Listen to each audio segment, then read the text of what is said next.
All right, let's do it live on a Thursday edition of Cleveland Browns Daily. I am merely Bo. He's a great Z. How you living, buddy? Let's go, baby. On to Detroit.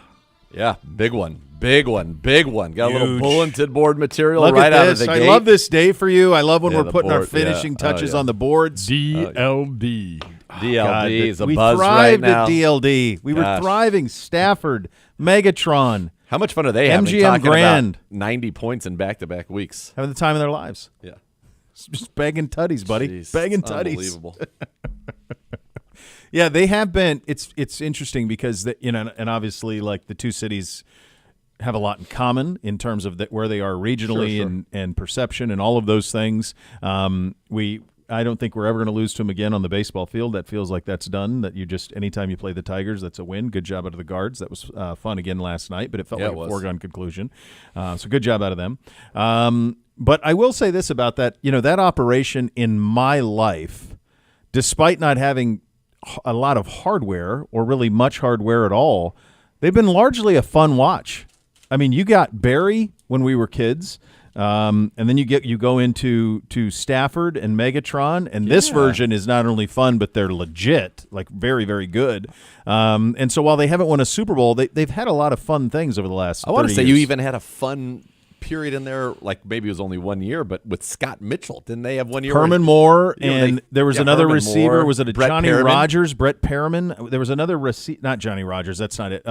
There was a Johnny Morton, was it? There Johnny was a Morton, receiver out from of Southern Cal. from USC. Yeah. Yeah, who was there during that time. So, yeah, they've had these. Yeah, some Mitchell really- had a year in 1995 Yeah. where he throws for 4,338 yards and 32 touchdowns with 12 picks and is not a Pro Bowler. In what year? 1995, Scott Mitchell. I remember that. They had 1 year where he was nuts. He goes 43 touchdowns, 12 picks, 271 yards a game, quarterback rating of 92. It feels like it should be higher than that. What year is that? 95? 1995 Detroit Lions. They go 10-6 under Wayne Fonts. You got Barry Sanders runs for 1,500 yards. Yeah, Herman Moore, 123 catches, 1,686 and 14. Brett Perriman, 108 catches, 1,488 and 9. Johnny Morton, 44, 590 and 8. Jeez. I want to say Scott Mitchell's not even a Pro Bowler, by the way. What year was that? 95. 1995. Okay, so that would have been like around the Super Tecmo era. They were pretty formidable. Hold on, I Not need to know only who with that- Barry, but the wide receivers that they Herman had. Moore. Herman Moore and Herman Moore Perriman. was on. They and caught Perriman everything. They were great on Super Tecmo. Yeah. Yeah, they were great. I want to say Super Tecmo's more like because Bo's in Super Tecmo. Yep. I think that's more like 89, 90 when Super Tecmo comes out, Gibbe, and I think Tecmo comes out in like 86, 87. That's my guess on that. I know Bo was in Super Tecmo. That's because it was both. It was both Super Tecmo and Tecmo Bowl where Bo was crazy. Barry was great in both. I could be wrong, but I feel like that's it. But yeah, that's a hell of a fun team. And they got a 214. I mean, basically, Brett Perriman caught 1,500 yards worth of passes. Herman Moore was 1,700 yards. And then Barry's 2,000 total yards. Super Okay. Tecmo was Hold 91 on, just of one December. second. December 91. 91. Okay. Yeah. So you're right. I was a little early. Yeah. But they were good. Yeah, very, very good. Yeah. Go ahead. All right, hold on. I'm trying to look. Hold on. I might have the wrong year. All right, hold on. So 1995. He throws for, what did I say? You said, I got it up. 43, 38, 32 touchdowns, 12 interceptions. Okay, so the Pro Bowl quarterbacks that year were Brett Favre Okay. for Green Bay, who threw for 44, 13, 38, and 13. So mirrored it. Yeah. So Brett Favre certainly deserving. Brett Favre had to win an MVP in 95. He was definitely first team. Let's see, 95. He is the Pro Bowl first team and MVP and Offensive Player of the Year. Scott Mitchell, pretty much same stats. Mirrored it pretty close. Pretty much the same stats. Scott Mitchell, not on the Pro Bowl. So who made it? All right, so I'm trying to look at the other quarterbacks. Here we go. Got it. All right. From the NFC, Warren Moon, who throws With for Minnesota? 42, 28, 33, and 14. Okay, similar. Similar. Come on. Hey. Hey, come on. The other two quarterbacks from the NFC are Troy Aikman, who plays 16 games, mind you. Oh, no. throws for 3,300 yards, 16 touchdowns, 7 picks. Come on. And Steve Young, Oh, your boy. in 11 games, gets injured, not reliable. 3,200 yards, 20 touchdowns, 11 picks. Scott Mitchell, He was better than 1995, both. Scott Mitchell got hosed. I'm going to tell you something, too. Hosed. They picked the wrong guy in the NFC North. I love Warren Moon, but Warren Moon's team went 8-8. So you got They went 10-6. They won more games, and it's a mirror statistically. It's a triple hosing Yeah, it really is. He should have been the second All-Pro quarterback in the NFC. in the NFC. He got robbed. So that's what I'm saying. That's a fun fun team. We need to score. Scoring is fun, it turns out. Yeah, it's fun. That's what I'm hoping for. I'm hoping this game we can jumpstart our offense because, quite frankly, outside of the limited Jameis Winston experience, we have not scored the football enough. No. We haven't scored. Take Jameis out of it, the last time we scored 20 in a game, in a regular season game, without Jameis being the quarterback. Flacco, like 23? It's Flacco, Thursday Night Football against the Jets. Oh, my gosh. Has it really been that long? Yeah, we got to score. Yeah. Yeah, you got to score. It's like with Ostriker. You don't score till you score. And right now, It's absolutely no chance we're that not he scoring. leaves a state championship lacrosse game to go sing in a a cappella group. Come on. no way. Let alone No way. No, don't even have to say it. I got it. Okay. It does not matter what kind of puppy love there's. None of going that on. makes any sense. None of it. None of it. Like wouldn't he just have upgraded to the blonde? None of it makes any sense. None of it makes sense. And like he's Yeah, the that's one of best my athlete. favorite He's the Stifler's not standing for it. Nobody's standing no for one's standing for it. He's Yeah. leaving in the middle of a lacrosse game to go sing. it. You don't score till you score. Okay, I'm leaving. What? What are you talking about, Ostriker? Yeah. Maybe Bootsy leaves for some snacks. Well, he'd leave for snacks in a second. Well, He'd do yeah, anything well for Bootsy's snacks. got his priorities in order. His priorities are askew at the moment with his snacks. I don't know about that. I think he'd argue he's pretty well locked in. He is your spirit animal. Yeah.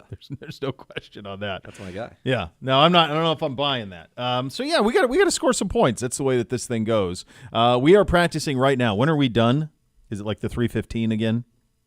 Should be done any minute, actually. So it'll be relatively shortly. Is this true? We're all practicing? According to the beat, Even Mike? Or is he? Is Mike Hall Mike. practicing? I don't know. I'm gonna look. I mean, that would be noteworthy, right? It would be rather noteworthy because it sounded like for a while that people were reading into the comments yesterday.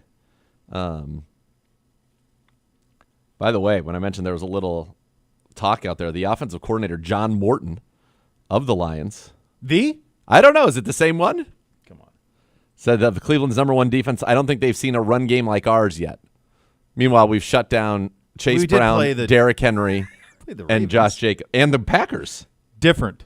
Mike Hall back at Very- practice today after being sidelined yesterday as he works his way back from a knee injury. Okay, that's big news. Very different John Morton, by the way. Not the wide receiver from USC. I feel like if you're Very little resemblance. if you're Johnny Morton into your professional career, Yeah. you're not going to all of a sudden go from player Johnny Morton to coach John Morton. No. Like Hilliard stayed Hilliard, and they said no, thank you, we're releasing you. Do you think? Did you see that? Do you know what I'm talking about? What did you just hit me with? Hilliard being released. No. What happened?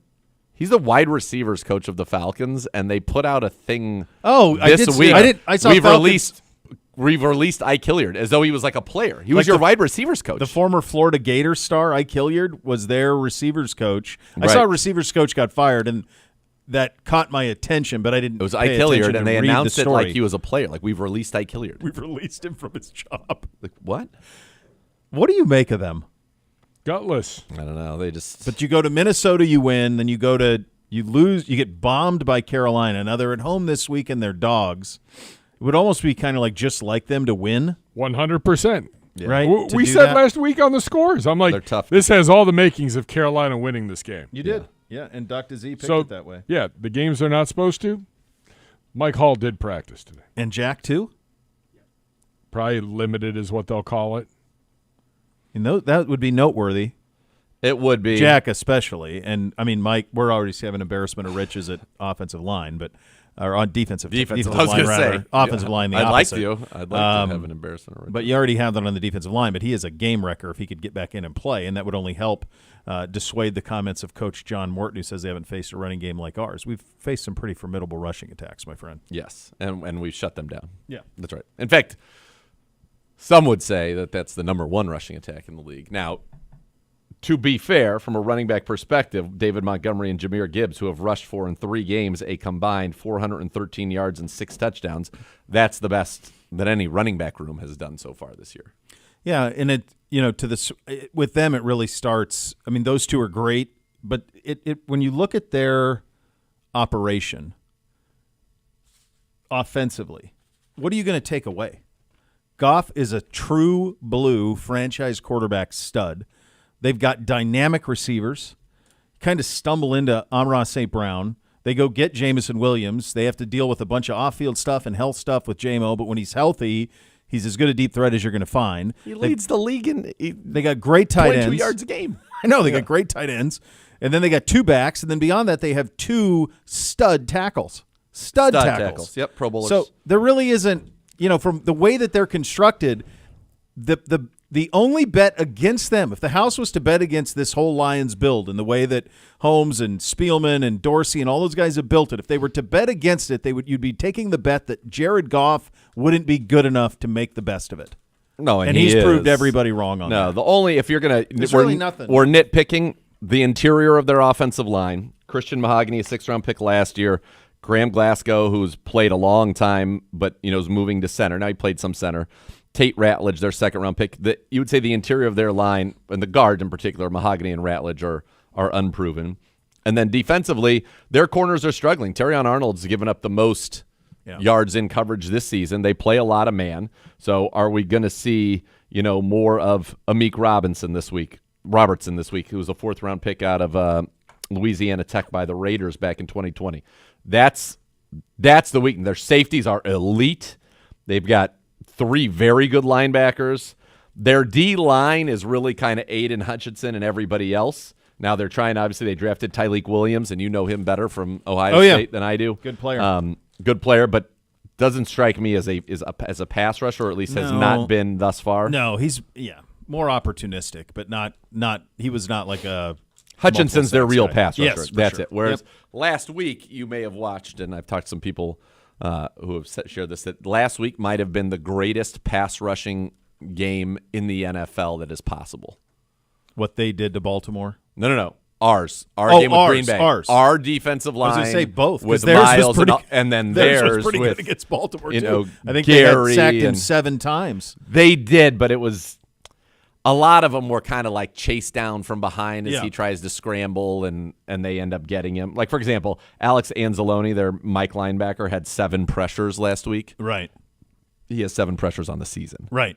It was just a unique. Yeah. Kind of a unique game. But I'm saying the Green Bay game with us, when you talk about Miles, Mason Graham, Malik Collins, all playing at a high level, Alex Wright got to the quarterback, Huntington, everybody who played. Isaiah McGuire still had 4 pressures, even though he didn't get a sack. Everybody played them. On the other side, you have Rashawn Gary, Parsons. You have $90 million pass rushers there. Lucas Van Ness is a first-round guy. Devontae Wyatt, first-round guy up there. That was a pass rusher's dream. It was. Yeah. And it kind of wrecked the game for both offenses, the pass rushes on both sides. Yeah, I think, for us it'll be, and we'll have a full breakdown, and we're going to get into the matchup today. We'll do our offense versus their defense and vice versa. This is going to be – you saw in the win against Green Bay the blueprint. Now, can you expect that type of defensive effort every single time? And this offense is better than that one. Significantly. This Detroit offense is better than that Green Bay offense. They're just more multidimensional, honestly. They can just do everything. So could Green Bay prior to playing us. I just don't think they don't have anybody on the outside that's as scary as those guys. Golden is supposed to be, right? Well, he's their first-round pick. Not pick. like those two, though. Like Jameson? Jameson's scary. Amon-Ra's just a beast. Amon-Ra's he's just a stud. I mean, he's an all-pro receiver, and the other guy is scary deep, and they got 2 backs. They just have Jacobs, and their line's better. I mean, the tackles are better. Interior tackles maybe it's are a little better. Yeah. Gibbe was all over that. Yeah. So this will be it's a massive test. We're being widely disrespected in the scores widely. Yeah. So, go prove people wrong, and let's see what these things look like. Here is a update on the Detroit side of things from a practice standpoint. One of those tackles, the former Buckeye Taylor Decker, is not practicing today. Second straight day. Interesting there. That is noteworthy. Sione Vaki not practicing. Daniel Thomas not practicing Not a as well. factor. Not a factor. The team's sack leader, Alquandin Muhammad, is practicing today and said he expects to play Sunday after popping up yesterday on the injury report. He's got 3.5 sacks right now. He had 2.5 last week. Career high for him. Yeah, nobody of note. Taylor Decker would be of note because if he's out, they've got Giovanni Manu in his second season out of British Columbia, who has no starts under his belt. They don't really have a backup tackle that has a great deal of pedigree or experience because they've got their two guys. Yeah, and those two guys are really, really good. So there you go. It's a matchup day. It is a mailbag day. Get your questions into Gibby, and we will take care of you on that side of things. You can also do so on the YouTube chat, in the chat portion of that, and get those in, and we'll get to those coming up. I almost said 2:30. 4:30. 4:30. We'll get to you on that. 2:30 would be great. It'd be so great. It'd be great. It'd have happened. We'd already be done. Already Be done. Be in the rearview mirror. Head to your local Meijer, scan the Hillshire Farms QR code in the meat department, buy one smoked sausage, get another one 50% off from now until September 30th. Sausage! For a chance to win a suite for 10 to the Steelers game on December 28th. Those, by the way, were your hot topics today, presented by University Hospitals, official healthcare partner of your Cleveland Browns. We will do our defense versus that incredibly talented Lions offense coming up next. It's the strength versus strength matchup. We'll do it coming up next. You'll listen to Cleveland Browns Daily. We're presented by Ballybet, official sports betting partner of your Cleveland Browns. Please bet responsibly on 850 ESPN Cleveland.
You know, the Ultimate Browns fan nominated a super fan of your life now for the chance to win 2 tickets and an exclusive trip to Super Bowl 60 in San Francisco, California. Visit clevelandbrowns.com. San Francisco. /fan of the year to nominate today. You know what I saw? I saw an overhead of Old Candlestick. Oh, it's great. And the parking lots and all of it. Oh, yeah. God, that was great. Where'd you see that? It was. It came across one of my terrible. Instagram things. I don't know. Obviously, my algorithm, among other things, feels that I like looking at old stadiums or old sports. That's pretty awesome. Which is cool. And so it showed it was that iconic view of it from like the tunnel with the way that it looked on that. I don't know what end it was. You would know more than I did. But there was always the one view that we always saw. Wasn't there like a Marlboro thing in the background there? Uh-huh. Yeah. So that end. So it showed that, and then it showed the overhead and all of it. And I'm sure it was a nightmare, and I'm sure that real estate was worth $1 quadrillion. But God, it was great with the fog. Fog rolling fog in rolling on a in. 4 o'clock game. God, that was We great. had that whole section that was on wheels because for baseball they'd have to wheel it out and then they'd wheel it all in. Oh, I for didn't know football. that. Yeah, there was a big section of the stadium that was on like wheels. Do you remember? I'm sure you do. Who's Lou delivering flowers to? I hope he's coming in here. God, that'd be great. He's calling somebody. Are you home? Are you there? Not me. Was there ever any talk about putting another one there? Or what is on that land now? It's not great land. Oh, okay. And I think it's on landfill, like a lot of the stuff out there. So I Okay. think it was tenuous. It wasn't really easy to get in or out of. There was like one little road, and it was also not a great area. Okay. It's on the other side of the bridge, though, right? Or it's on the other side of the bay from San Francisco? Isn't it on the other side? Like on the other side? It's Or do I not have near it? it's a down It's near the Golden Gate Bridge, right? farther south. No, Oh, really? other side. Yeah. Oh, let me okay. pull this up. All right. Well, we can do that. You and I Yeah, can look into because that. it was when you would go over. It was the other side. Okay. Yeah, All right. I'll show you on the map. All right, very good. It's like- All right, we'll head to the podium now, presented by Vivid Seats. It's a matchup day. Let's start with our defense against the Lions offense.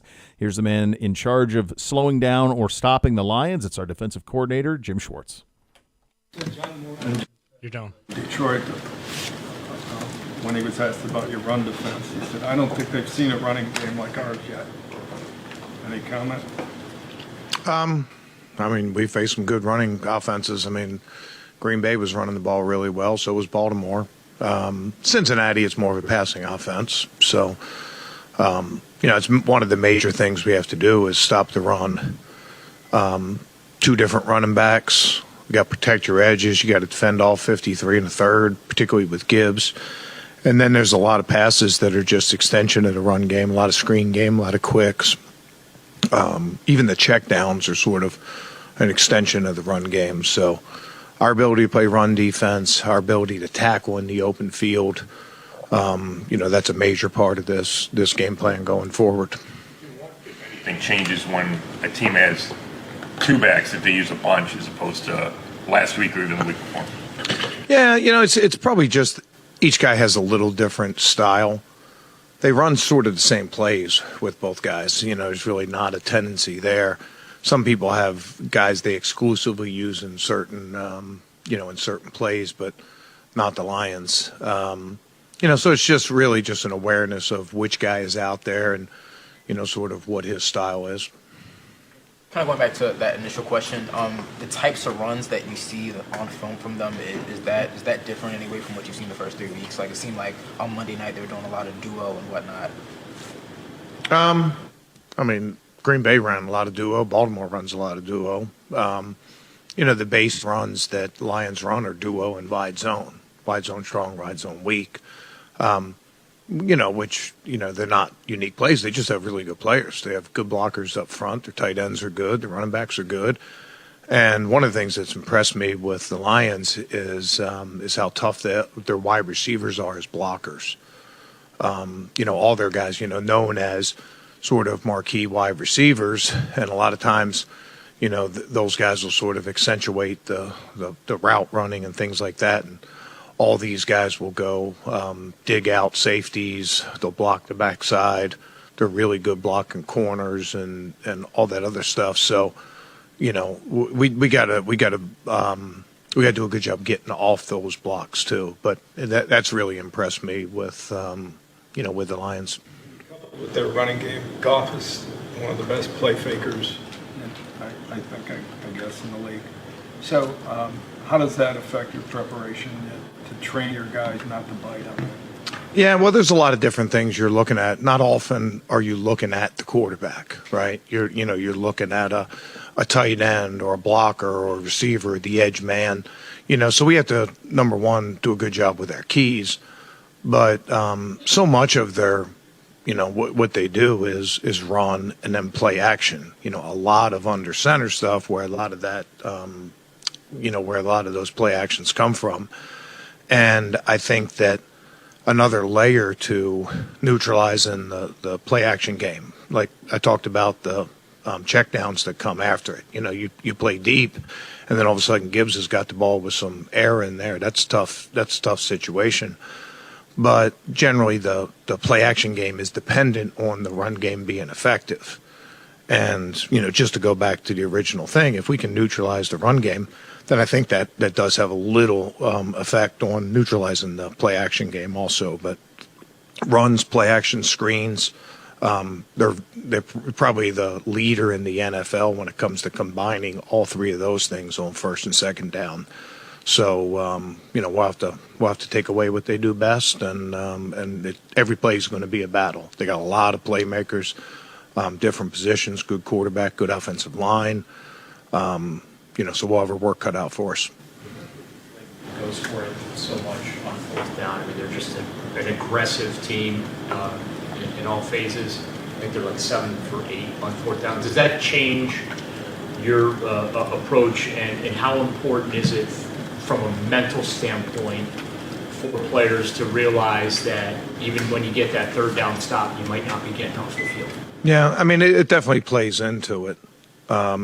Just because, on third and whatever, make it 3rd and 10. Usually you can give up eight yards and punt teams coming on the field. Right? These guys, it's not the case, and it's not just in the plus territory. I mean, the NFL has trended toward a lot of teams going forward on fourth down in the plus territory. These guys will go for it in their own territory. They'll go for it, midfield. They'll go for a little bit longer downs. So just knowing that going in, it layers your calls just a little bit different.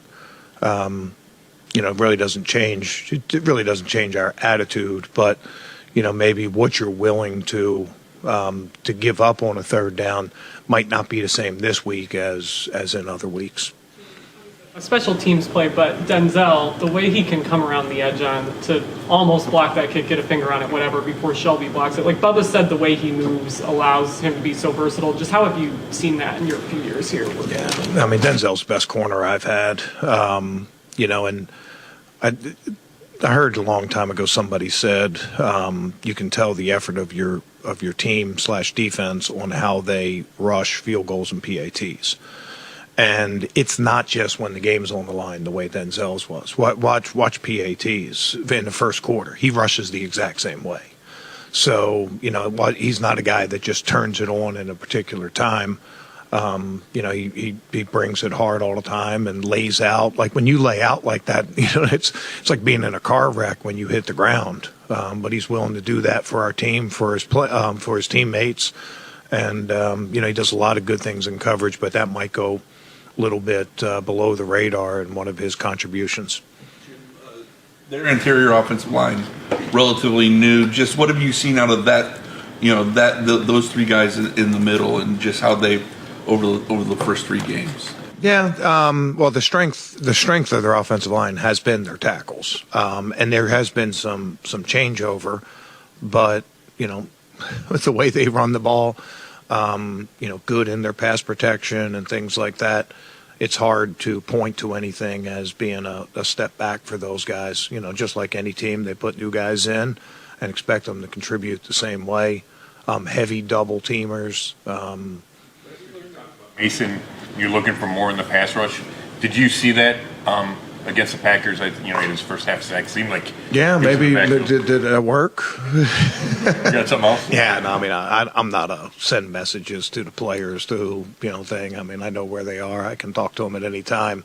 But it was just being honest. We just needed to see a little bit more. And Malik has been very, very effective. But I think part of what we're seeing with Miles and Malik and some of our other edge guys like Zay and Alex is it's opening up more opportunities, and Mason's been taking advantage of those. So he's trending in the right direction. He's been playing the run really well, but I thought our interior pass rush against Green Bay had a lot to do with us being able to sort of neutralize their offense and keep the score down and keep us in that game.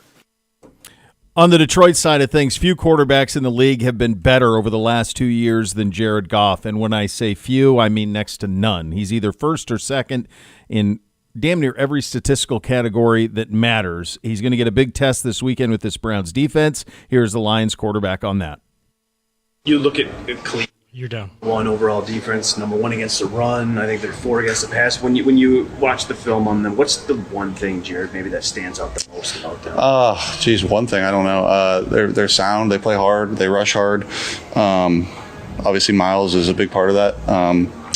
They're good in the back end, too. They're really good in the back end. They're kind of good at every spot, and that's what these good defenses typically are, and they're no different. What has Graham added to their defensive front? Who? The rookie? I'm sorry, I meant yep. our Graham. Yeah, he's a good player, too. Yeah, he's a really good player. Gets off the ball fast. He's athletic. He can do everything. He's kind of a perfect 3 technique, and is a tough guy to block. I won't be blocking him, but our guys will. When you have an Aleem and Hutch situation, when you have a really talented guy inside next to a really talented edge rusher, just the dynamic of that and how difficult that is to prepare for him, and what are the challenges of that? Yeah, well, certainly you can't slide to both of them, so they'll line up opposite each other, and it leaves somebody one-on-one, and it's our guys' job to go win those one-on-ones. And those guys are good players, but we got good players too. Can you talk about the value of play sequencing and how it puts stress on the defense, knowing that you guys can run multiple things, show something early in the game, and then basically play off of that out of the same package, same format? Yeah, that's like kind of the whole thing. You'd like to do is set things up throughout a game, and good offenses do that, good play callers do that, and the last 2 weeks certainly we've done a good job of that, and show them something all game and then get to something else, or change tempos out of the huddle, all sorts of different things we can do, motions, shifts, the whole thing, and it keeps defenses on their heels. All right, there you go. Time for our first matchup, our Browns defense against that Lions offense. It's presented by Ballybet. Ballybet Sportsbook, official sports betting partner of your Cleveland Browns. Please bet responsibly. Here is Dr. Z. Yeah, they're very good. Number 4 rushing offense, number 8 passing offense, number 3 total offense, number 2 scoring offense, 34.3 points a game, 394.3 total yards per game, 6.3 yards per play. They only have 1 giveaway all season. They have not lost a fumble. They have 1 interception. Jared Goff's only thrown the 1 pick. That's their only giveaway all season long. They are number 6 in terms of first downs per game, 21.7. Number 4 time of possession a game, 33 minutes. They are not great on third downs, but if you add their third and fourth downs together, they're really good. Third down, they're still middle of the league, 41%. That's 16th. Fourth down, 7 of 8 so far. So really, you could make that on those third down. They're really 23 of 39 on third downs, which is a much better number there. Yeah. Red zone, they are top 10 there. Goal to go, they've scored on 80% of their trips goal to go. They're excellent. Jared Goff right now leads the league, 77.9% completion, 761 yards, 7 touchdowns, 120 rating. He's only been sacked 4 times. It's wild. In his last 2 games, over 80% completions and 6 passing touchdowns. In his last 2 alone, they've scored 90 points in those 2 games. Their running back tandem is as good as any in the league. It might be the best. Jahmyr Gibbs, 2-time Pro Bowler. Last year had 1,929 total yards, 20 touchdowns, which were the most in the NFL. This year already, he's got 253 total yards and 3 scores. His backfield mate, David Montgomery, already has 268 total yards and 3 scores. So they're going to hammer you with those 2, and then they can throw it, and they can throw it to Jameson Williams down the field. He's averaging 21.8 yards a catch. Last year had 1,000 yards, 17 yards a catch, 7 touchdowns. And then Amon-Ra St. Brown, who is just a perennial Pro Bowler, 3-time Pro Bowler, 2-time first-team All-Pro. Thank you very much. He has been as productive as anybody in this league right now. 20 catches.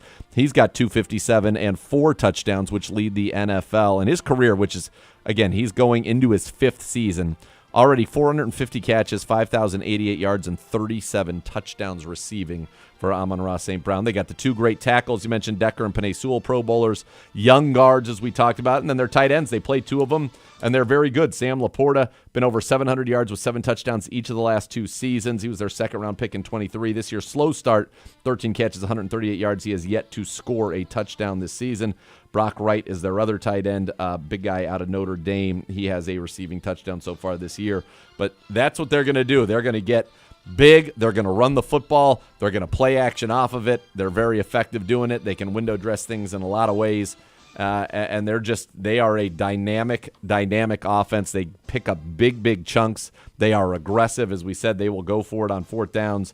Already this year, they've gone 9 times on fourth down. So this is a team not afraid, to really be aggressive, make those things count. And I said their score, 400 yards and 34 points a game, and they've played Baltimore, Green Bay, and Chicago. It's not like No, they played real ones. a cakewalk schedule. They've just been fantastic. It's crazy, too, because they were really bludgeoned by the Packers. That one wasn't as close as the final score would lead you to believe. Yeah. But the way that they responded by just putting it on Chicago, 100 on Chicago, that was personal. And then to go to Baltimore after that and be in control of that game. It was 55 on Chicago and then 35 on Baltimore? Yeah, and they were in control of the Baltimore game the whole time. It wasn't like it was fluky. Like they had complete control of the game the whole time. I missed the start of the game, but while I was watching, they never trailed against Baltimore. That was tied several times. I don't think they trailed. So they get out in front, and you have to chase them. I want to ask you something about the going for it on fourth down. So every time I see somebody do it, a team do it on 4th and 2, 4th and 1, I think back to playing video games, right? And you see somebody goes for it on 4th and 7, you're like, oh, dude, just punt it. Come on. Because in your head, you're going I know some fluky nonsense is going to happen. Yeah, they're going to get it. And they're going to get it. And this is something that's happened a lot, and we do it a lot. Especially we've gone 8 times. Yeah. We've gone 9. Kevin's always liked going for it on fourth down a lot. It feels like we're finally starting to be okay with the risk reward on fourth down and understanding that it's not that big of a deal to go for it in certain instances. And it also, I'm guessing, because it's human nature, the defense feels kind of the way we all do, where the pressure now goes to the defense. It's like, wait a second, we just stopped you. I just stopped you. 4th and 3, punt it, dude. Yeah. What are you doing? No, they're not going to do it. Yeah. No, but come out there and stop us again, and it kind of works. And I think that it's funny when you're going through their offensive, their talent and what they're capable of. This is probably on a short list of organizations from top to bottom that feels like it is completely aligned in thought. From Spielman, with his, he only answers to ownership, so he's at the top of it, and then Holmes and Dorsey and Campbell, and it just the whole thing, everybody there thinks the same way. And it's amazing for an organization when that happens, coupled with the fact that they're really good at drafting. Yep. This is what you get. Yeah. No, they've been, and to that point, of their principal people that we've talked about, yes, they traded for Goff, and we know that. But Jameson Williams, first-round pick in 22. Amon-Ra, fourth-round pick in 21. Man, how did everybody miss on him? Jahmyr Gibbs, first-round pick in 23. Montgomery is the one who came over into the program. So Montgomery and Goff are the ones who came in. Laporta was their draft pick, second-rounder in 23. Brock Wright was an undrafted free agent who's been with them his whole career. Taylor Decker, first-round pick of Detroit in 2016. Their left guard was their own draft pick. Their center was their own draft pick in 2016. They got Decker and Glasgow in the same one, and they've gotten 129 and 125 starts out of those two, respectively. That's crazy. Tate Ratledge is their pick. Penei Sewell is their pick. So the only guys on offense that are going to really do anything that were not their picks are Goff and Jahmyr Gibbs. Goff and David Montgomery. Yeah. Who have both been there now. Montgomery's been there. This is his 3rd season there. Goff's been there ever since the trade, which goes back to 2019, 2020? When did the Rams won it in 21? 20, so that's when the trade, because that was Stafford's first year. Okay, they so won 21. it his first year. So this is 21, 22, 23, 24. This is 5th season with the Lions. And, so it's and all homegrown. Goff's basically homegrown because Stafford was drafted number 1 overall by them. Right. And they just swapped number 1 overall for number 1 overall, got a younger version of it. And you and I were talking off air. I just think it's like, for whatever reason, the perception with him, it's just the the stink of the fact that the Rams felt they needed to trade to win a Super Bowl and then won, but I don't put that on him. I'm not certain that he couldn't have taken that Rams team there. I think he could have.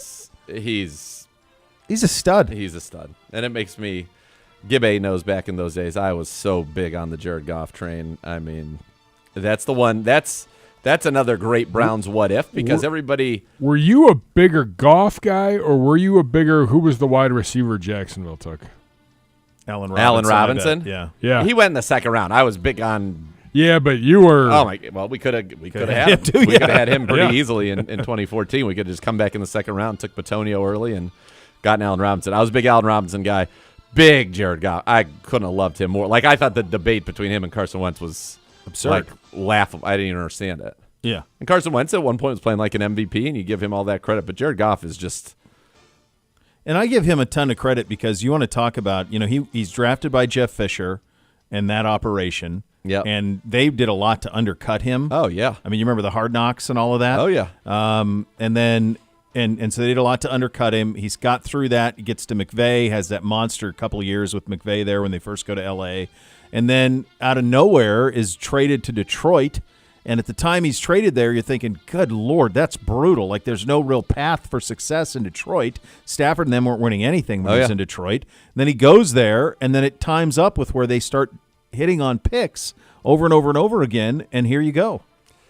It's kind of incredible. I mean, this guy's 30 games over 500. Was 15 games over 500 with the Rams, 15 games over 500 with Detroit. And if you take out that first year, here's the thing. They traded him. If you take out the first year, which was Fisher, when he goes 0-7 in his rookie season, he was 42-20 as the starter of the Rams, and they're like, you're not good enough. Not good. Not it. No. And the other thing I think is really cool about him and makes me happy for them and their fan base and everything, because obviously it's long suffering.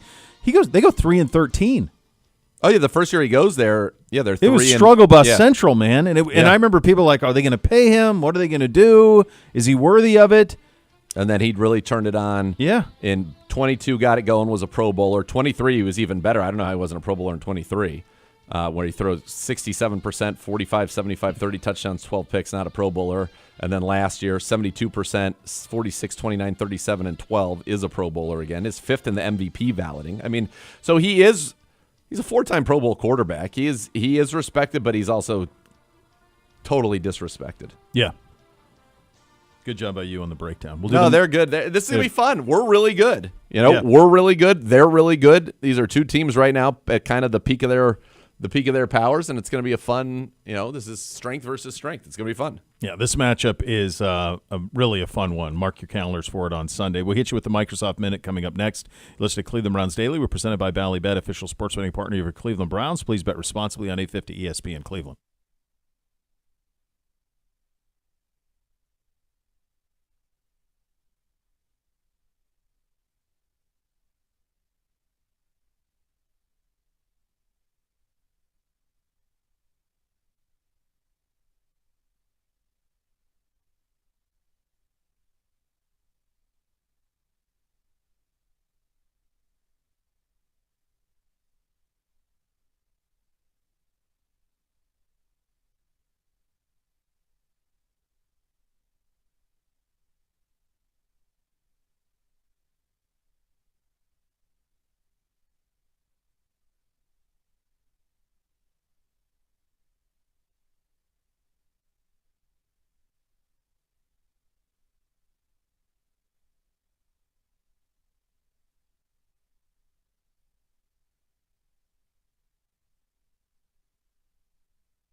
All right, welcome back in. Cleveland Browns Daily, presented by Ballybet, official sports betting partner of your Cleveland Browns. Ryder Cup tomorrow, boys. Oh, I can't wait. I am juiced. That is on me. That's a foul. Juiced. I did not even put it in the rundown. No, it's fine. No. Because we talked about it earlier, and I'm like, I can't wait. I can't They wait. have to put Bryson with. Well, they Rory at will. some I'm sure point. they will. Both of them have talked about it. Yeah. It's getting announced date. The matches actually we should have live reaction. Oh, 4 baby. o'clock p.m. today is They're when they're giving that? announcing the See, morning. it's during our show. Yeah. So 3:05. I have two requests that I would make for the Ryder Cup.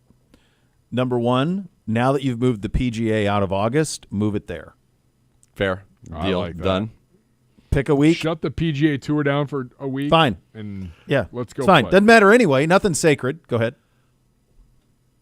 I have such a big smile on my face. I have to just interrupt for this. We have breaking news.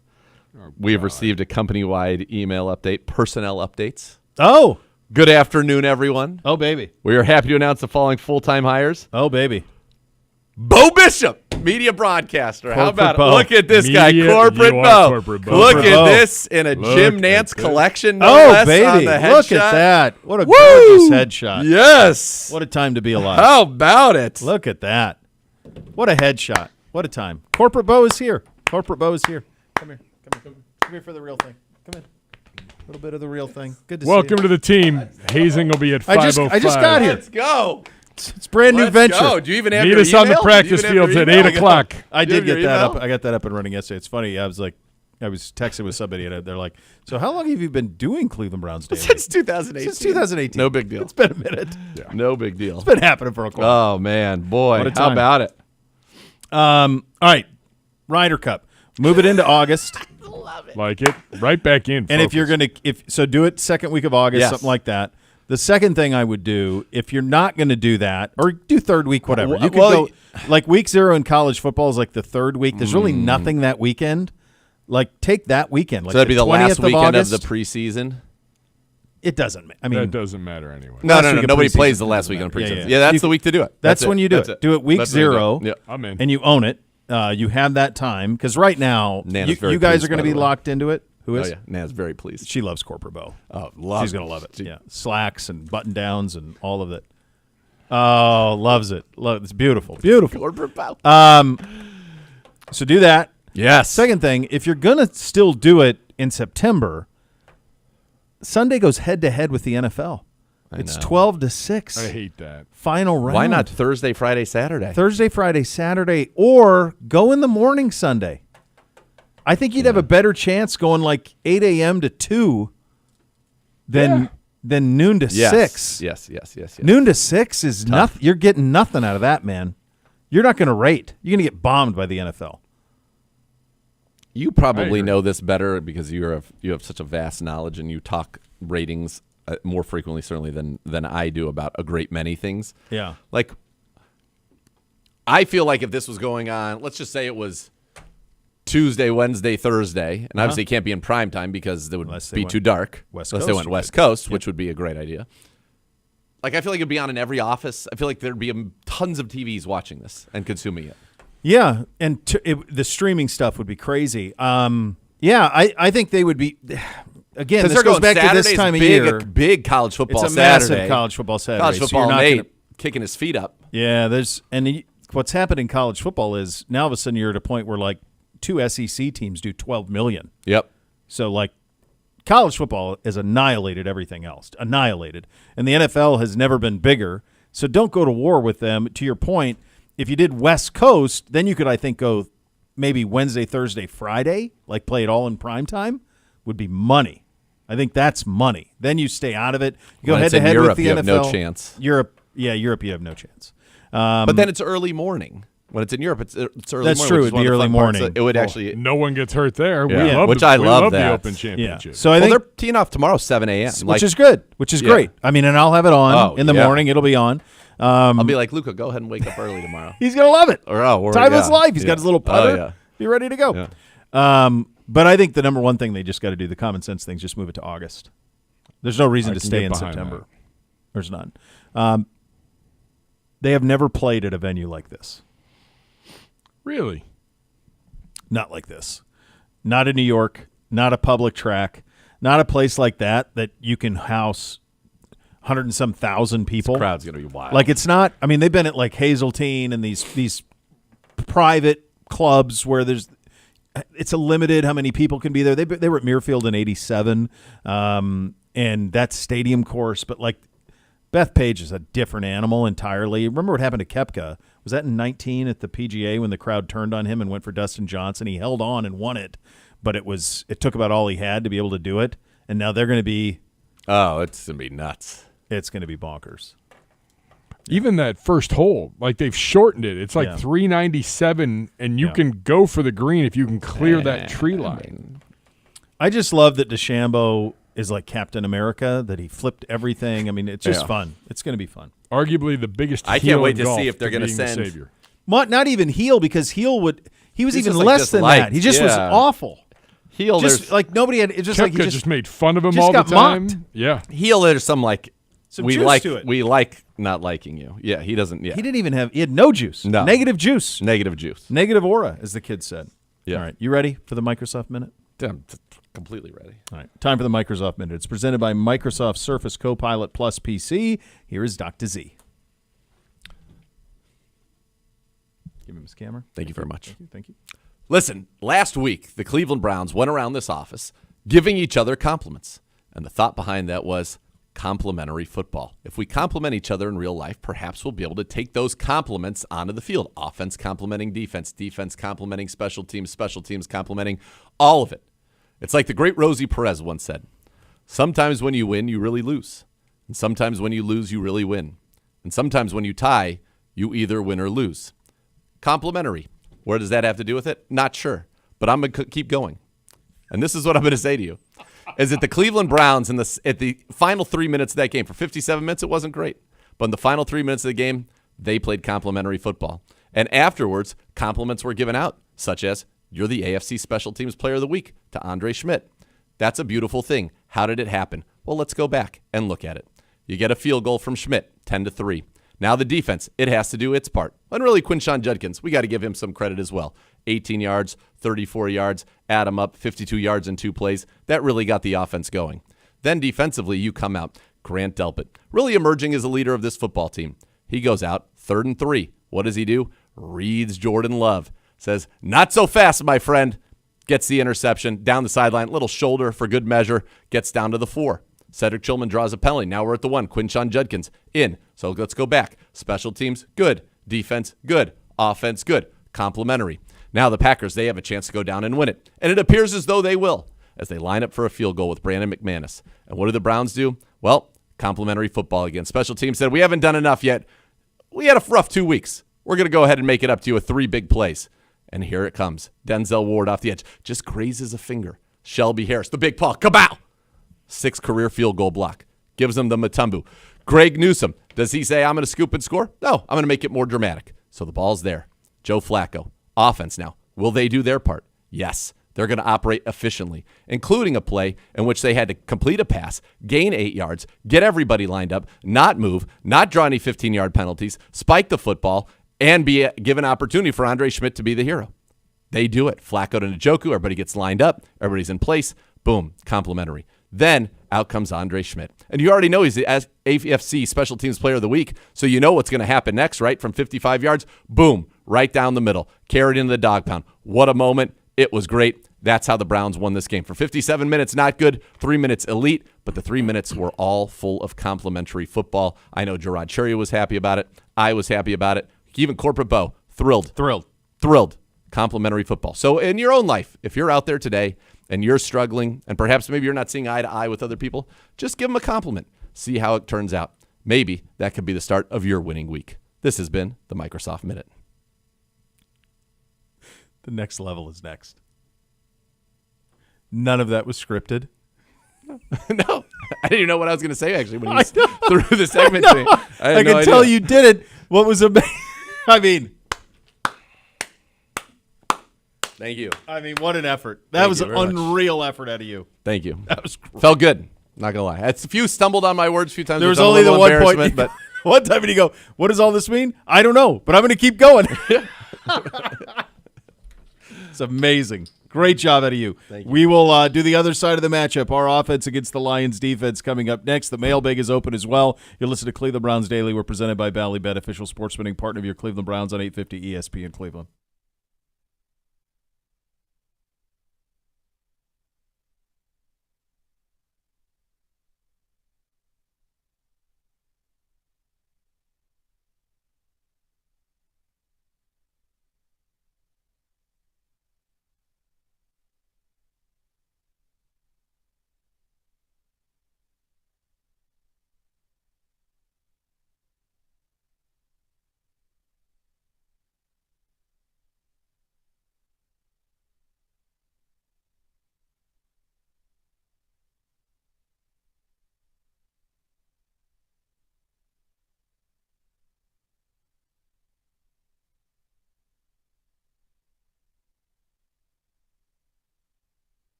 Serious injuries, call 1-800-ELK Ohio for a free case for you. Elk & Elk's proud partner, your Cleveland Browns. Time for the other side of the matchup. This Browns offense against the Detroit defense. So begin on the podium, presented by Vivid Seats. Purchase your official fan experience package today for the ultimate. He's in a window pane with a denim and a crisp That's the window white, pane I was telling you about. That thing That's is the one. Gorgeous. Yeah.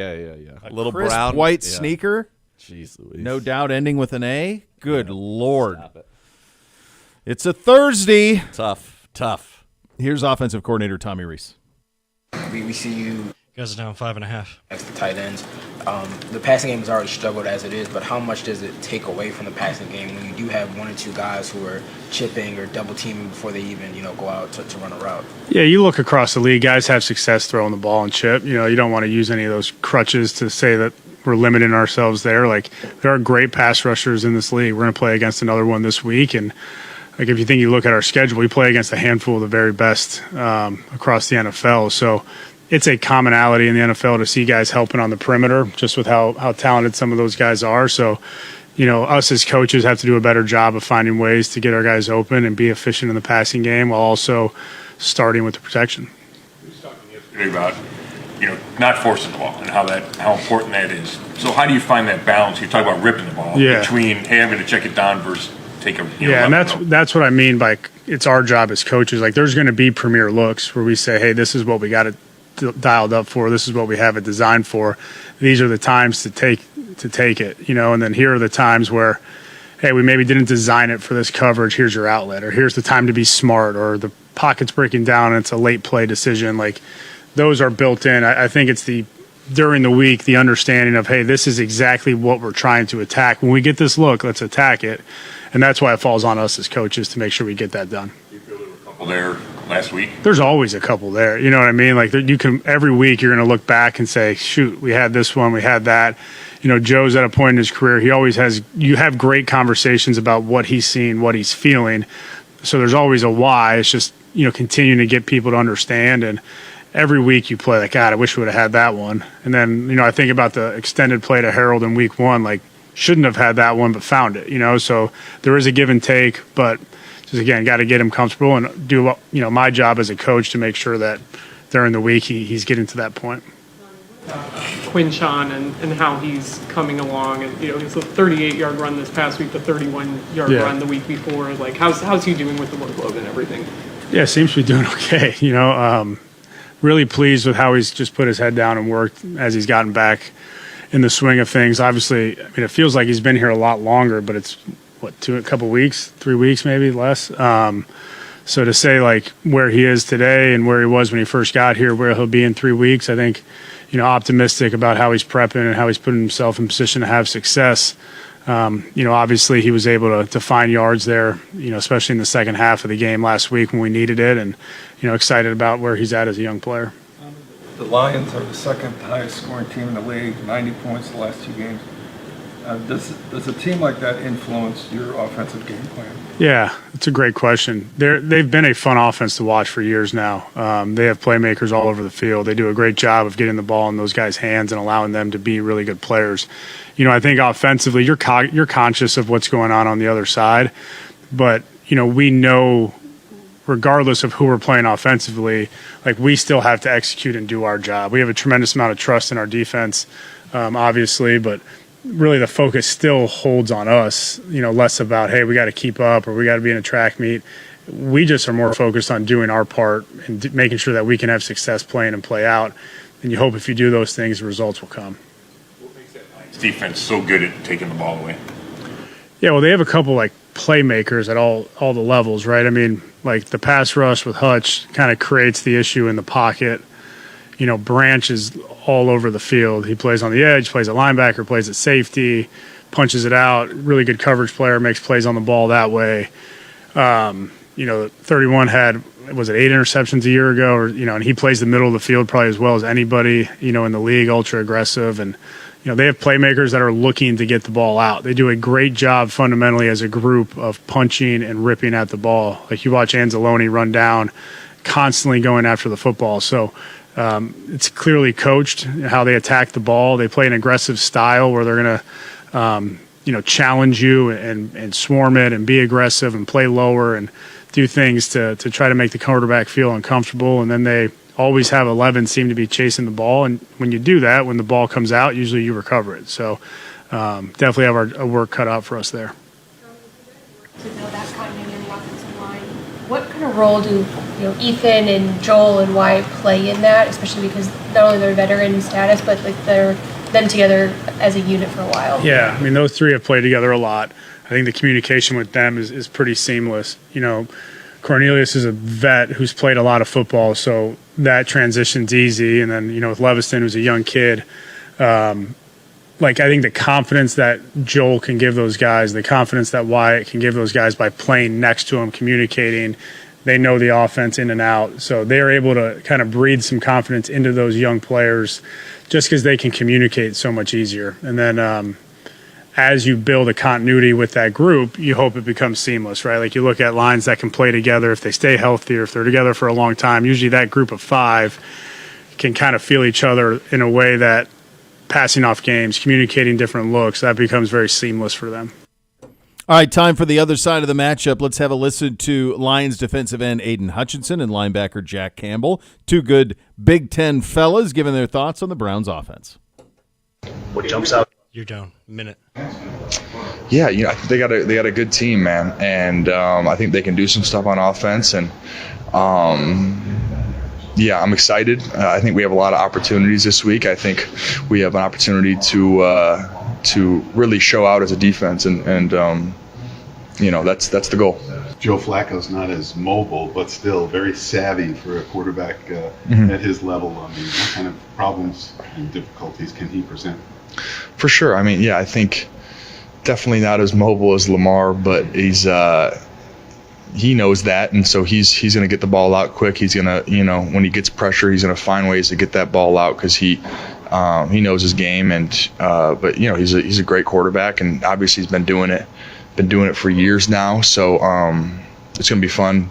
We have a good opportunity against him, and we got to show out and give him our best. Now it's on to Cleveland, and Joe Flacco's a veteran quarterback. He's got a lot of experience. He plays the game the right way. I feel like their tight ends are really good. They got good young backs, and then they got a hungry receiving core, so it'll be a good matchup. I think their offensive line's solid, so we're going to have to go out and play hard. This team's hungry, and they got the right guys on the team, so it's going to be a good fight. They just play hard, and they got a lot of good playmakers, so it's going to be a good test for us. And them as a team, I feel like their defense is really good too, so we're definitely going to have to limit explosive plays this week.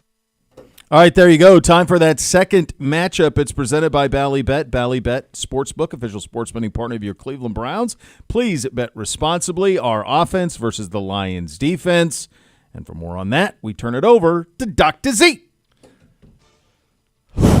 We got to get this offense going. It's time to get into the 20s and see what happens. Good news is every team that's played the Detroit Lions this year has gotten into the 20s. 27 Green Bay week 1, Chicago 21, 30 last week for the Baltimore Ravens. It's a defense that, while it is very good and they got good players at every level, this is not what the Browns have seen thus far. This is not a defense that's got, last week, for example, multiple pass rushers. This is a team that's really got one pass rusher, and his name is Aiden Hutchinson. Now, I know that Muhammad is their leading sack getter right now, but he had 2.5 of his 3.5 last week. Career high for him was 6 back in 2021. This is not a guy like that. Hutchinson, he is an absolute beast. He had 7.5 sacks in 5 games last year before breaking his leg so far this season. 2 sacks, a forced fumble, 3 quarterback hits, 16 pressures on the season. But they've got big guys in the middle, Tyleik Williams, DJ Reader, but they're not really pass rushers. So far, neither of them have gotten to the quarterback, and they've combined for 5 pressures on the season. That's it. So these are not big pass rushers.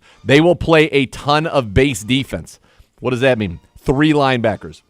Alex Anzalone, Jack Campbell, their first-round pick in 23, who has a team-high 26 tackles so far this season, had a career-high 131 last year.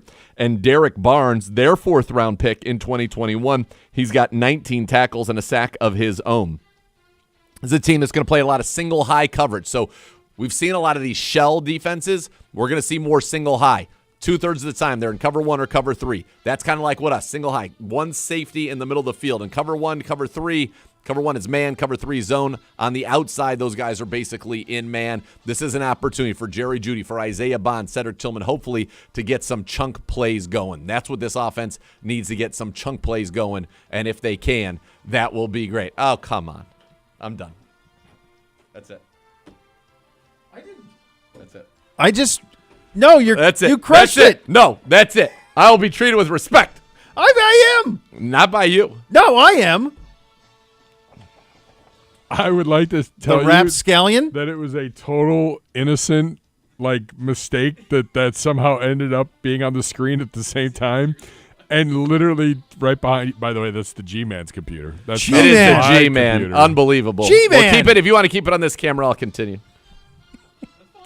They have two of the best safeties in the league, Kirby Joseph and Brian Branch. Branch, first-team All-Pro, Pro Bowler, all of it. Last year, he had 4 picks, 16 passes defense. He had over 100 tackles as well. And then there's Kirby Joseph, led the league with 9 picks a year ago. So this is a group. Their 2 safeties had 13 picks. The Browns, by the way, had 4 as a team. Yeah. They had 2 safeties who had 13 picks last year. If there is a weakness, I do believe it's the corners. DJ Reed, Terrion Arnold, Avonte Maddox, Amik Robinson, Khalil Dorsey, Rock Yassin.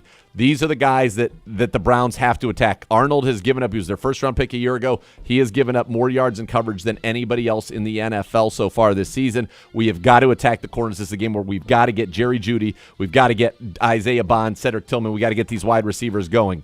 They have been tough on running backs. So Quinshon Judkins, this could be a long day. Like I said, a lot of base. Running backs are averaging 71 yards, 4 yards a carry against them. Jacobs has the most yards of any running back, and they face Derrick Henry as well. They face DeAndre Swift with 66. Receivers have done pretty well. 11 catches, 158 yards, 1.3 touchdowns. Roma Dunze has a 100-yard game against them. He had 128 in week 2. And then tight ends, last week especially, Mark Andrews carved them up, 6 for 91 and 2 touchdowns. So we got to get Njoku and Harold Fannin, who is your Browns leading receiver, get them going. The question's going to be, can we get Jack Conklin back? Not optimistic, but certainly hopeful. I think you're doubling Aiden Hutchinson all day, and you're going to need the guys on the interior to help hold up, and the battle's going to be between your right tackle, whether that's KT Levison, whether that's Cornelius Lucas this week, and Al-Quadin Muhammad. That's going to be the big battle. On the other side, you're going to have to give whoever's over there, whether it is Lucas, whether it's Levison, you're going to have to give them help against Aiden Hutchinson. I appreciate you. I know you do. I love you. I love you too. Not sure what's the prodigy. We brought him along. The BGZ Alliance was so strong yesterday. So strong. And now we don't know. Now we don't know. Fill your game day cooler with the refreshing taste of Twisted Tea, hard iced tea, smooth, real brewed tea, 5% kick of alcohol. Look for the bright yellow cans, Twisted Tea. Keep it twisted. Twisted Tea Brewing Company, Cincinnati, Ohio. Please drink responsibly. Your Fantasy Minute is coming up next. The mailbag is also open. You're listening to Cleveland Browns Daily. We're presented by Ballybet, official sports betting partner, your Cleveland Browns. Please bet responsibly on 850 ESPN Cleveland.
Add more fun to your fandom with the Bally Bet Sportsbook app. Download today. Get 50 back in bonus bets. You place that first wager of 10 or more. Bally Bet, official sports betting partner of your Cleveland Browns.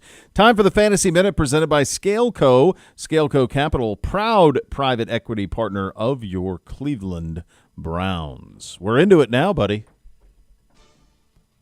We are into it now. And you've had this is tough because there are certain guys that you counted on to be very good who have not been.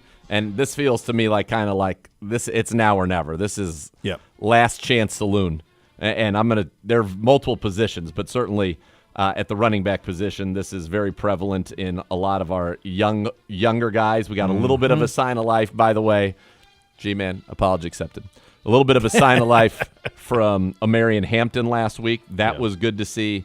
But, Ashton Genty, Chase Brown has been tough. He's far got this year. Nothing. He has not gotten he might much. just be cooked with that offense without Joe. Did you see that he has almost the double number of yards after contact than he has rushing yards this year? It's insane. That ain't a way to go about business. They've been terrible. But this is also a week for opportunity, and opportunity sometimes is created by injury. Jordan Mason must start while Aaron Jones is out. Trey Benson, I think, is a must start tonight.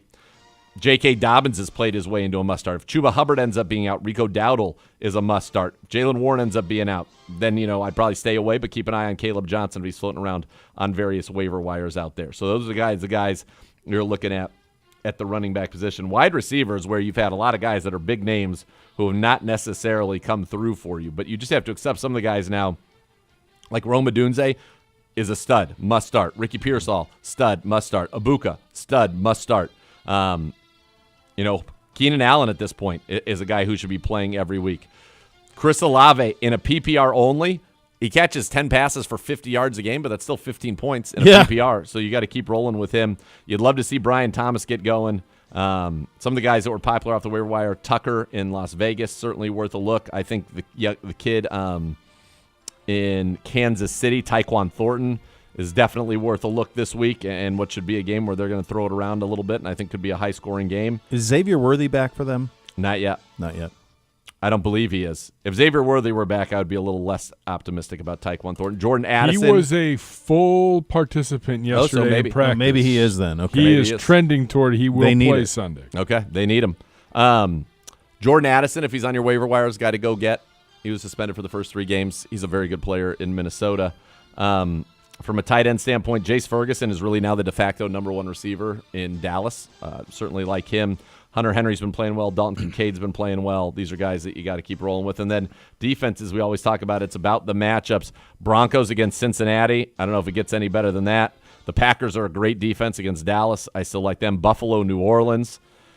Houston against Tennessee. Chargers against the Giants and Jackson Dart's first start. Those are some of the best defenses to play this week. And there you go, kids. There is your Fantasy Minute. It's presented by Scaleco. Scaleco Capital, proud private equity partner of your Cleveland Browns. You want your Ryder Cup foursomes for tomorrow?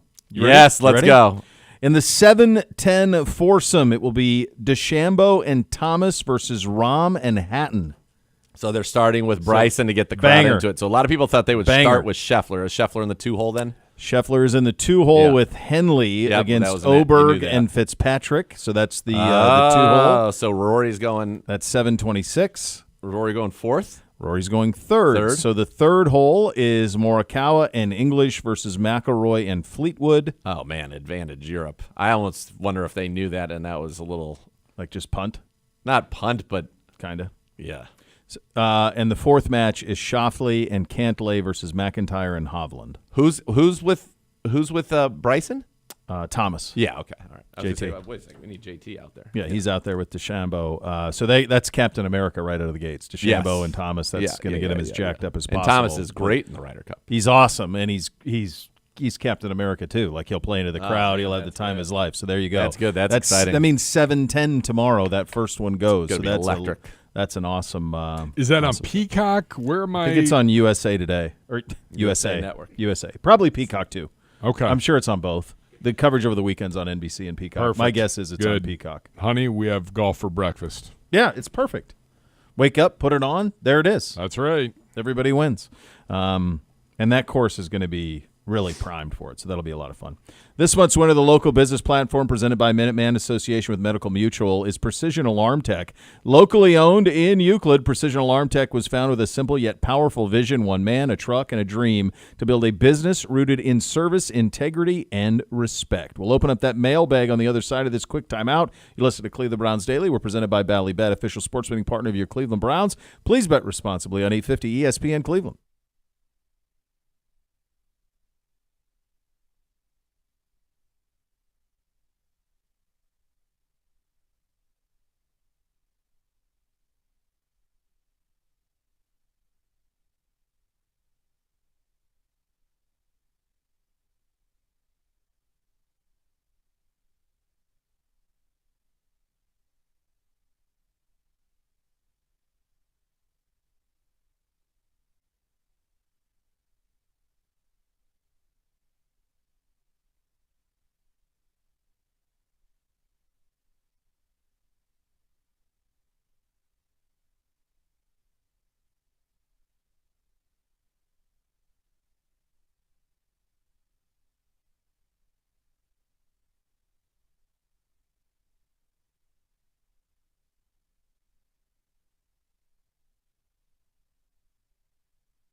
The Cleveland Browns High School Game of the Week, presented by Ohio Cat, showcases top matchups, rising stars across Northeast Ohio. Each week, fans vote for the game they want to see, and the winning team earns $3,000 in funding, plus spotlight coverage on the Browns' social media. This week's matchup is Rhodes versus Collinwood. I just saw this. Our buddy Kyle Brandt retweeting a Ball is Life tweet.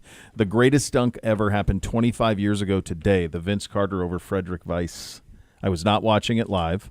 And honestly, it was one of those ones that I only saw in the highlights of. And it might be the greatest dunk ever. I mean, Weiss is like 7 foot plus, and he jumped over him. Oh, I got to pull this one up and see if it's right the one here. in my mind. It's the one. You know what it is. Oh, yeah. This is it. Yeah. Not sure what Weiss, watch this. It's like something you do in a dunk contest now. Vinsanity. Yeah. Over someone much shorter. Yeah, you jump. Except you would never do that over like a 7-footer in a dunk contest. Right. Look at that. That's nuts. Yeah. Yeah. He's the greatest dunker ever. Hello, Gibbe. You think so? I do. Yeah. Yeah, I do. I think just pure dunker. Yeah. Real quick, okay. Mount Rushmore of dunkers. Yep. Vinsanity. Mm-hmm. Jordan. In-game or dunk contest? That's a good question by the G-Man. Doesn't matter for Vince. I mean, he did both. No, doesn't matter for Jordan. Yeah, doesn't matter for Jordan. Sean Kemp. Dominique. Who's the guy? I'm always going to be impartial to the original winner of the dunk contest, our own Larry Nance. Larry Nance. Tom Chambers is one dunk that then became a broken move in the NBA in the EA Sports basketball game where he would do that double pump from the 3-point line and he was unstoppable, and that's a pretty great dunk. It was. Yeah. Who would who would be the young guy? Who's been the more recent? Zach LaVine. Zach LaVine's pretty good. Matt McClung. McClung's the kid who played in the G League. Yeah, but his dunking's crazy, but he's just kind of like a specialist, sort of, not really like a player. A player, yeah. Kobe was pretty dang good. Yeah, Mike. The advantage that like Mike and Dr. J and all those guys that did it all that long time ago had was there wasn't YouTube. There really wasn't even Sports Center then, and so the only time you got to see them dunk that way was in the dunk contest. So there weren't mixtapes. Jordan has some good ones. Yeah, he did. Yeah. But also, he gets so much credit for the free throw line one. It's not behind the line. He's actually past it. And the one he gets on the Kiss the Sky one, but all of that stuff, that was the first time we'd seen any of it.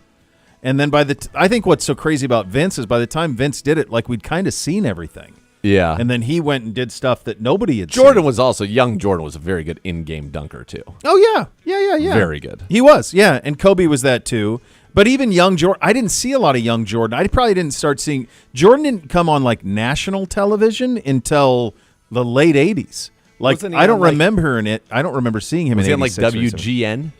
Well, and Turner. Yeah. But we didn't have cable. Yeah. So the first time I ever saw Michael Jordan was in an All-Star game. Okay. G-Man said, what about Blake Griffin? Too big, I think. Really good dunker, though. I like mine. I think that's pretty good. Vinsanity, Jordan. Sean Kemp. Kobe was an incredible in-game dunker, especially when he was young. He would dunk on anyone. Sean Kemp, Dominique's pretty good. Dominique. Yeah, Dominique Wilkins. Yeah, Dominique's in the top. He's on that. Yeah. Yeah, he's on that for sure. I think Kemp was really good, too. He was, God almighty, he was so violent. Yeah. Yeah. Vince would be mine, though. Number one. There it is. Yep. All right, gentlemen.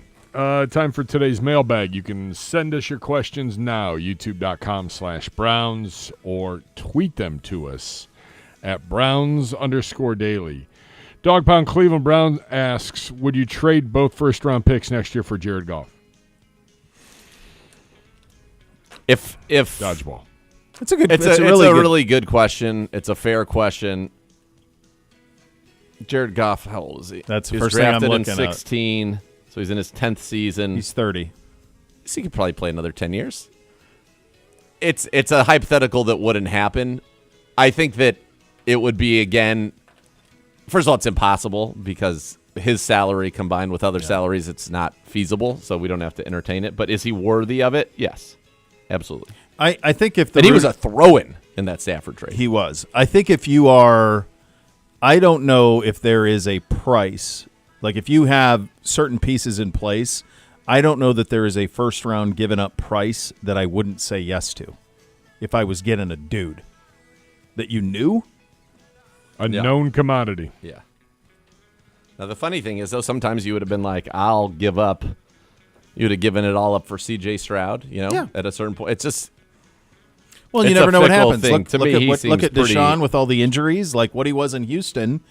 Everybody was, and then just injuries and all these things happen and that you can't control. I also would be more inclined if, like, we could pause Jared Goff's aging and it was 2029 and we were in a dome, I'd be more inclined to do it under those auspices. That's a good point.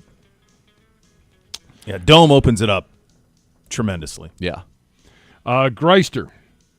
For Bo and college football Nate, the USC-Michigan State game started at 11 p.m. East Lansing time, didn't end until after 3 a.m. How can the Big Ten justify this snub to MSU fans?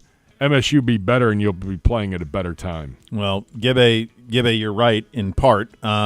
Also, how can they justify it? That's what the money's for. Yeah. The Big Ten scratches you a check for $75, $80 million a year, and you're not putting a great football program out on the out year to year. Since D'Antonio left, they really haven't.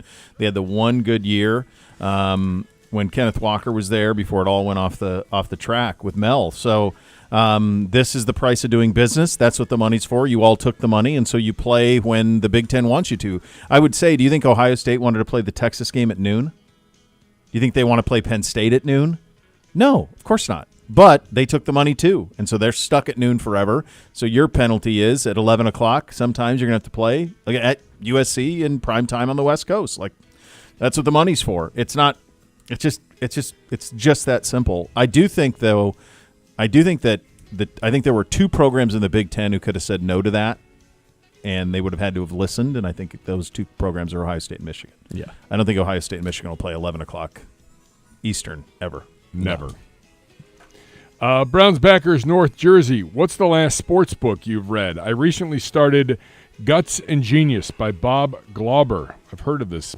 Highly recommend for folks in our age range. Insert Mike Gundy. I'm a man. I'm 40 soundbite. It's about Bill Walsh, Parcells, and Joe Gibbs and how they ran the 80s. Last sports book. So here's the one thing on Last Sportsbook is because I talk it all day, and I don't know how you feel about this. I typically I like to read for relaxation, so I typically find that if I read about sports, it's not relaxing. Yeah. So I usually look for non-sports things to read. So I'm trying to think of the last sports book I read. It's been a minute. I like coaching bios. There was one book that Stoops autobiography. It's good. There was one that I read that was about leadership, but it was a bunch of different coaches. It was kind of like like there was a chapter that was Coach K, and there was a chapter that was, but I can't. I try to type it in. I don't see it because it wasn't. I don't know. That one, and I read the book Kayla got me about the Celtics run by Shaughnessy? Okay. I could see that. Wish It Lasted Forever. And that was really good. That was good, yeah. I wonder what this book I'm thinking of is. It's like there's different chapters with all these great coaches, and they just kind of talk a little bit about their different style. Urban's definitely in it. Coach K's definitely in it. I wonder if it's my boy Don Yeager wrote a book about that. Check his bibliography. He's a big leadership guy. I think this could be a great team. 16 things that high performing. That's got to be Don, right? Yeah. That feels like that could be it. Yeah, that's his sweet spot. Played basketball once at his house with Tim McGraw while Dale Brown was watching. You did? Wow. That's right. He had an outdoor basketball court. He had this house on a lake in Tallahassee, and I had interviewed him once for a story, and then I was shooting hoops, and he wrote Dale Brown's autobiography or biography, and so we started shooting hoops, and he's like, I play every Tuesday. You want to play? And so I would come over and play every Tuesday, and every once in a while you'd get something like that. And so he had wrote the Tug McGraw book, so he knew Tim, and Tim loves playing basketball. So we played against Tim McGraw. He was a decent player, ultra hustle guy, like a little bit. But yeah, and then Dale Brown was watching, and Dale Brown gave me a great compliment. I knocked down a couple of threes. Like, you played a lot in high school, didn't you? So, yeah, that's right, Dale. Still got it, Coach. Coach, you never came and saw me play. You missed out.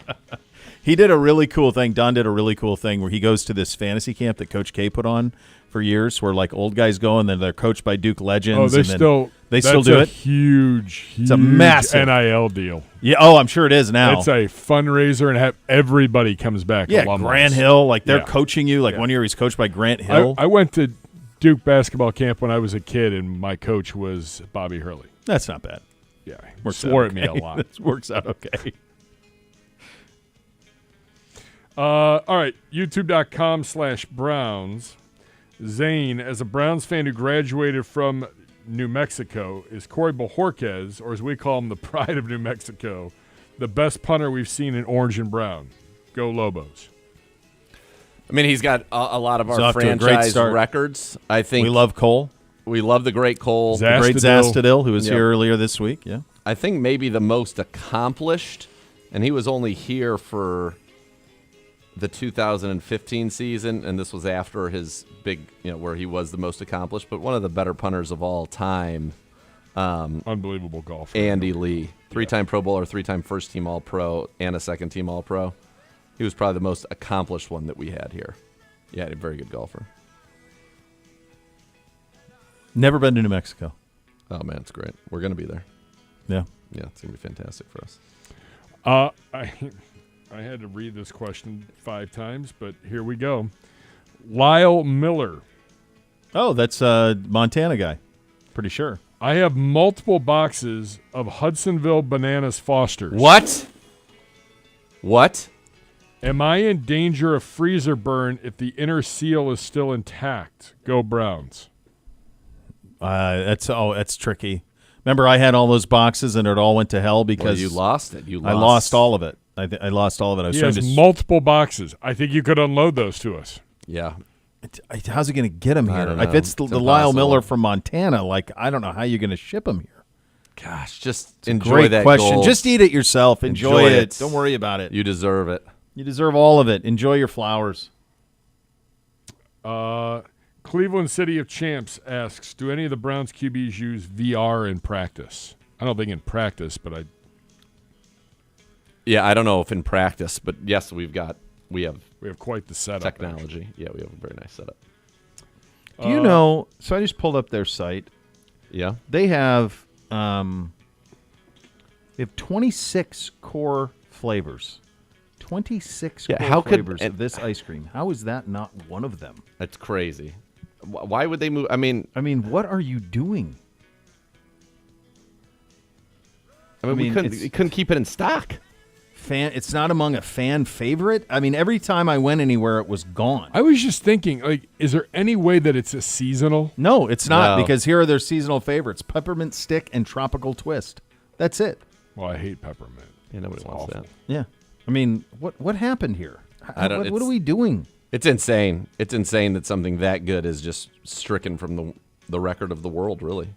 They have 7 flavors of ice cream bliss: cake batter, caramel coffee chip, cookie overload, frosted sugar cookie, mint cookie dough, raspberry chocolate chunk, salted caramel brown. They got 1,000.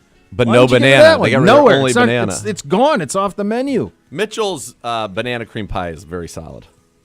I will say that one. It is very solid. All right. Back-to-back weeks, buddy. You can stop chirping at me. Bobby time. Hey, Bobby! What is the most out-of-pocket thing your kids have said recently? Out of pocket? I don't know. That's his question. You want me to ask these questions, Bobby? You could just pick almost 1 out of every 3 conversations I have with my 13-year-old is an out-of-pocket statement. I mean, that's just the age she's at now, where I just, that's on the reg. I can't think of anything specifically. One of my children Oh boy. refers to their friends, and they talk amongst themselves in a way that I find to be very out of pocket, and the names that they call each other. And I'm like, that's not okay. And they're like, it is okay. Yeah. Okay. All right. The best piece of advice your dad has ever given you? He's never given me any. So good. None.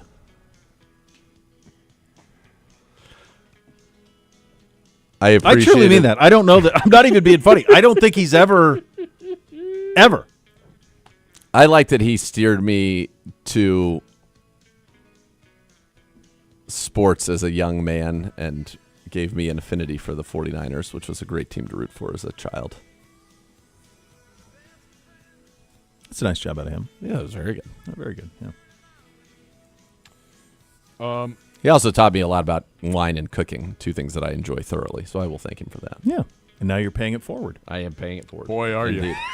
Scholarships abound. All comes right back Yeah. around. That's right. Yeah, smart. He was paying actually, it back. He saw it. Yeah, he was playing the thinking long con. next level. Yeah. Have you ever gotten hurt in a really stupid way? What did you do? I have a book that I can write. I'm about sure you do. getting That hurt in feels very stupid on ways. brand. I can't breathe through my nose because I fell on my face. One of those, one of those. Jeez, Gibby. One of those childhood traumas, one of those memories that sticks with you forever. It was after, I think, a basketball game. I was young, middle school, maybe, or even like fourth grade, somewhere in there. And I just remember I was walking down the street, and I must have been looking left or looking right instead of ahead of me, and walked right into a lamp post, like a light post, and wrecked myself pretty good, like full speed. And there was a homeless guy right there who started cackling at me. And my dad loved it. Of course he did. Yeah. Of course, Pedro. Loved it. I mean, also you could say it's kind of a crazy way to cut your finger off in a spring-loaded folding chair, but I don't really take responsibility as the child in that situation. That was a stupid way. It was a stupid way to lose a finger, but it also wasn't like my fault. I wasn't culpable. Real quick, we have 30 seconds. How many atomic fireball candies do you think you can fit in your mouth? My record is 32, he says. Bobby, you know I'm not doing any of that. Or Never. Even Wouldn't even experience of find it. that. Not, no. Now, if it was a grape gum and I was a young man of the same shape and size, like a grape gumball, yeah, maybe I would try. Let me ask you a question. Yeah. What came first? Or what do you think, how do you think they settled on that flavor to represent that fruit? Because there's really no similarity in the flavors. Artificial grape versus real Yes. grape? Yeah, I have no idea. And did you know, and I know you do because you have kids, that grape flavor was the most popular flavor when we were kids, and basically it's been ruined because they turned all kids' medicine into grape flavor, and so now my kids can't stand it because all of the medicine kids have is grape. It should be just like not even grape juice; it was grape drink. Of course, yeah. Grape Kool-Aid, an orange drink. Come on, come in like the milk. Yes, gallons. Come on. Yeah, that was good stuff. Ruined forever by medicine. They wrecked it, man. Kev, they wrecked it. Sad. All right, so much more to come. You listen to Cleveland Runs Daily on 850 ESPN Cleveland.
Join Z and Gerard tonight, 7 to 8, Kevin Stefanski Show, live from the Grayton Road Tavern in Cleveland. Stop by, meet Browns linebacker Devin Bush. He's off to a great start to the season. Register to win autographed Browns merch and compliments of our friends at Bud Light. We've got a Thursday nighter. We do the Seattle Seahawks on the road. This will be a fun one tonight, visiting the Arizona Cardinals. Both teams, well, I shouldn't say that. Arizona, their first loss last week. Seattle has won 2 in a row. Bo Bishop.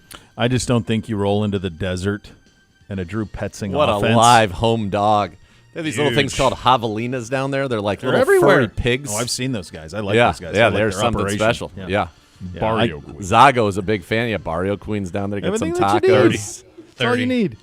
Cardinals, desert. They're wearing their desert uniforms by a billion. By a billion on Billion, a kids. Thursday. On a Thursday. We're back tomorrow on a Football Friday. Trey Benson running wild. Thanks for listening. Cleveland Browns Daily, 850 ESPN Cleveland.